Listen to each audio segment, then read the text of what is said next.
Святослав Николаевич Рерих в своем творчестве смог глубоко передать единство природы и человека и космоса.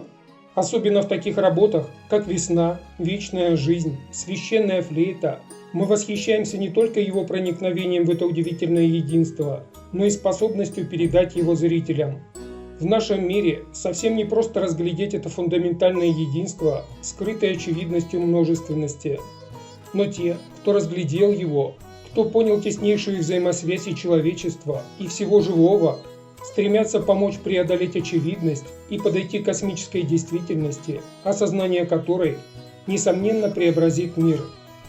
Мать Святослава Николаевича, выдающийся мыслитель Елена Ивановна Рерих писала: «Именно нужно с детских лет приучать сознание к единству жизни, к единству космоса.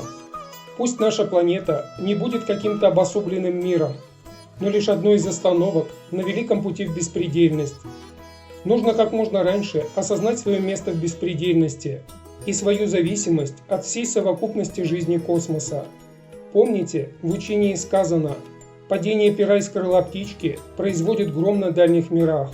Следует как можно глубже вникнуть в эту страшную зависимость нашу, его взаимоотношения всего сущего.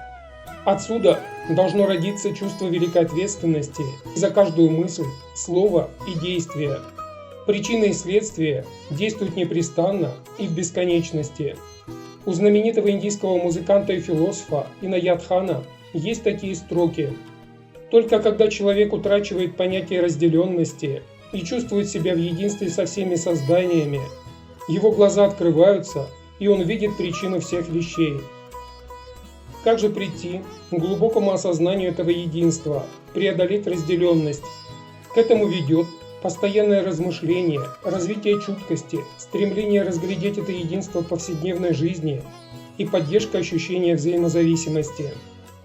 Это приводит к тому, что знание со временем переходит из интеллекта в сердце, и человек начинает ощущать эту взаимосвязь и с другими людьми, и со всем миром. Может ли человек восходить или нисходить для себя одного? Конечно, никакое существо не может действовать без значения для окружающего.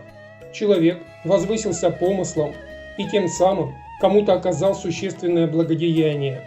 Человек пал духом и тем самым, может быть, умертвил кого-то. Потому благорасцветание помыслов есть огненный цветок духа. Если бы только люди осознали, в каком видимом и невидимом сотрудничестве они могут участвовать.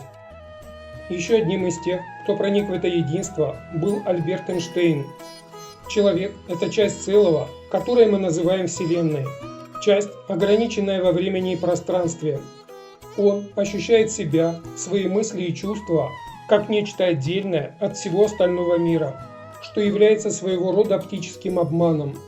Эта иллюзия стала темницей для нас, ограничивающей нас миром собственных желаний и привязанностью к узкому кругу близких нам людей. Наша задача – освободиться из этой тюрьмы, расширив сферу своего участия до всякого живого существа, до целого мира, во всем его великолепии. И священная флейта на картинах Святослава Рериха продолжает нас звать к проникновению в единство сущего и преображению мира.